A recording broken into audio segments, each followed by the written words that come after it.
लोकसभा निवडणुकीच्या तुलनेत राज्यसभेची निवडणूक तसं पाहिलं गेलं तर कमी रोमहर्षक असते.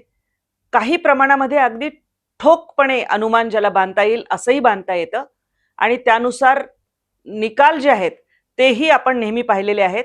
परंतु महाराष्ट्रामध्ये जर गेल्या वेळची राज्यसभेची निवडणूक आणि आता होऊ घातलेली राज्यसभेची निवडणूक या दोन्हींबद्दल आपण बोलायचं ठरवलं तर या दोन्ही निवडणुका रोमहर्षक असतील असं आपल्याला म्हणावं लागेल. नमस्कार, मी प्रतिभा चंद्रन. नवराष्ट्रमध्ये मुद्द्याची गोष्ट या कार्यक्रमात आपण चर्चा करतो आहोत. काल राष्ट्रवादी पक्षाचं चिन्ह म्हणजे निवडणूक चिन्ह आणि नाव हे अजित पवार गटाकडे गेल्यानंतर निर्माण झालेल्या परिस्थितीबद्दल. कारण या परिस्थितीमुळे आता शरद पवार गटाला नवं चिन्ह आणि नवं नाव हे घ्यावं लागणार आहे आणि त्यानंतरच या महिन्याच्या अखेरीस होऊ घातलेल्या राज्यसभेच्या निवडणुकीला ते सामोरे जाऊ शकतील. गेल्या वेळची निवडणूक जर आपण जून 2022 मधली बघितली राज्यसभेची, तर त्या निवडणुकीमध्ये देवेंद्र फडणवीस हे जे सांगून राजकारण एका अर्थाने करत होते, त्यांनी सांगितलं होतं की मला एक आमदार जो निवडून आलेला होता पोटनिवडणुकीवर तो निवडून द्या, मी करेक्ट कार्यक्रम करतो, असं एका प्रकारे सांगून त्यांनी ते केलेलं होतं. आणि भारतीय जनता पार्टीचा एक जादाचा उमेदवार गेल्या वेळी निवडून आणलेला होता आणि त्यानंतर जी राजकीय भूकंप एका अर्थाने महाराष्ट्रात झाला तो आपण पाहिलेला आहे. उद्धव बाळासाहेब ठाकरेंची जी शिवसेना आहे ती फुटली आणि शिंदे गट त्या निवडणुकीनंतरच बाहेर पडून भाजपाला जाऊन मिळाला आणि त्यानंतर जे काय सगळा घटनाक्रम आहे तो पाहिला. तर आता होऊ घातलेली निवडणूक, त्यावेळची जी राज्यसभेची निवडणूक होती ती फुटीपूर्वी झालेली होती.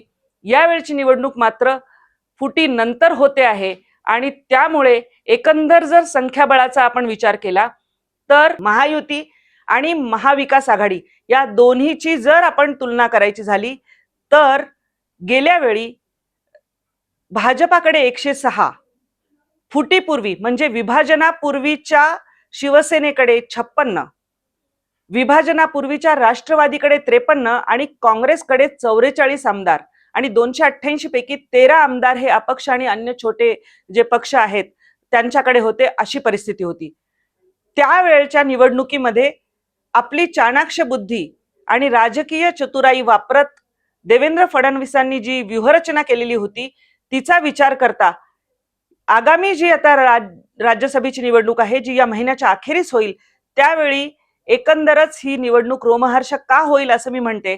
त्याला कारण आताचं जर संख्याबळ बघितलं तर युतीकडे 106 भारतीय जनता पक्षाचे, एकनाथ शिंदेचे स्वतःचे असे 41 किंवा 42, नंतर अजित पवार गटाचे 41 असे जर आमदारांची संख्या बघितली आणि अपक्षांपैकीही काही जण त्यांच्याकडे आहेतच, ही सगळं जर संख्येचं बळाबळ बघितलं तर युती विरुद्ध आघाडी अशी ही राज्यसभेची निवडणूक साकल्याने जर विचार केला तर काँग्रेस यावेळी, जो की गेल्या वेळच्या महाविकास आघाडीमध्ये 3ऱ्या क्रमांकावर होता 44 आमदारांच्या सह, तो आता अचानक बलवान असा पक्ष असेल आणि त्यामुळे काँग्रेस आपला जो उमेदवार आहे तो निवडून कसा आणायचा यासाठीचे प्रयत्न ते मित्र पक्षांच्या आघाडीतून करतील आणि त्यांचा उमेदवार सहजपणे निवडून येऊ शकेल.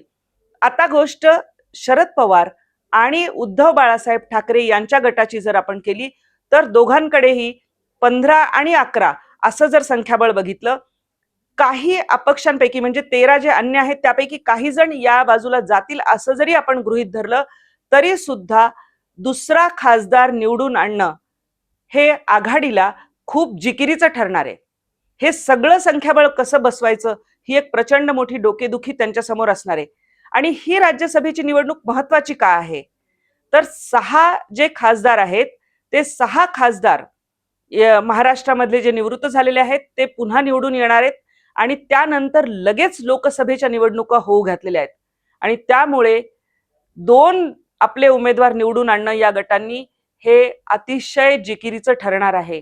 आणि ते निवडून आणणे यासाठी महत्वाचं आहे कारण जे दोन्ही पक्ष म्हणजे शरद पवारांचा गट आणि उद्धव बाळासाहेब ठाकरे यांचा जो शिवसेनेचा गट आहे, या दोघांच्याही कार्यकर्त्यांचं जे मनोबलाचं खच्चीकरण झालेलं आहे ते या निवडणुकीनंतर आणखी त्यांचं मनोबल त्याचं खच्चीकरण होऊ शकतं अशी परिस्थिती आहे.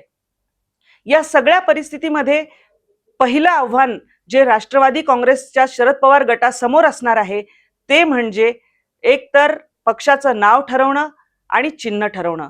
आणि ते त्यांना आज म्हणजे जो व्हिडिओ आपण हा करतो आहोत तोपर्यंत ते त्यांनी ठरवलेलं नाही आणि निवडणूक आयोगाची त्यावर शिक्कामोर्तब झालेली नाही. ती झाल्यानंतर जर ते होऊ शकलं नाही तर मात्र या सगळ्या परिस्थितीमध्ये त्यांना अपक्ष म्हणून ही निवडणूक राज्यसभेची लढवावी लागेल अशी परिस्थिती आहे. अर्थातच ही लढाई न्यायालयात जाईल. सर्वोच्च न्यायालयात जाण्याचं शरद पवार सुप्रिया सुळे यांनी कालच स्पष्ट केलेलं आहे. त्याला उत्तर म्हणून अजित पवार यांनी आधीच केविट जे आहे ते सर्वोच्च न्यायालयामध्ये दाखल केलेलं आहे. आणि या सगळ्या परिस्थितीमध्ये ही राज्यसभेची निवडणूक कशा पद्धतीने भाजपा हाताळतं हे बघणं महत्वाचं ठरेल.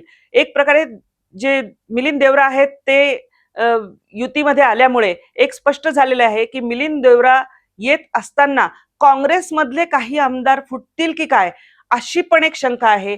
आणि ती व्यूहरचना आधीच भाजपाने सुरू केलेली असण्याची पण शक्यता आहे. याला कारण असं की भारतीय जनता पार्टी पाचवा पण एक उमेदवार युतीच्या वतीने उभा करायचा का असा विचार करते आहे आणि असं त्यांनी बोलायला पण सुरुवात केलेली आहे. या सगळ्या परिस्थितीचा जर साकल्याने विचार केला तर राज्यसभेची आगामी निवडणूक ही सर्वार्थाने लक्षवेधी ठरणार आहे आणि महाराष्ट्राच्या पुढच्या लोकसभेच्या होऊ घातलेल्या निवडणुकीसाठी एक वेगळी दिशा देणारी ठरवणार आहे.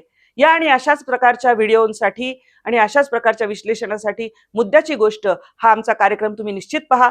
तुम्हाला काय वाटतं? तुमच्या कमेंट्स आमच्या दृष्टीने अतिशय महत्त्वाच्या आहेत. त्यामुळे तुमच्या कमेंट बॉक्समध्ये जरूर करा. नमस्कार.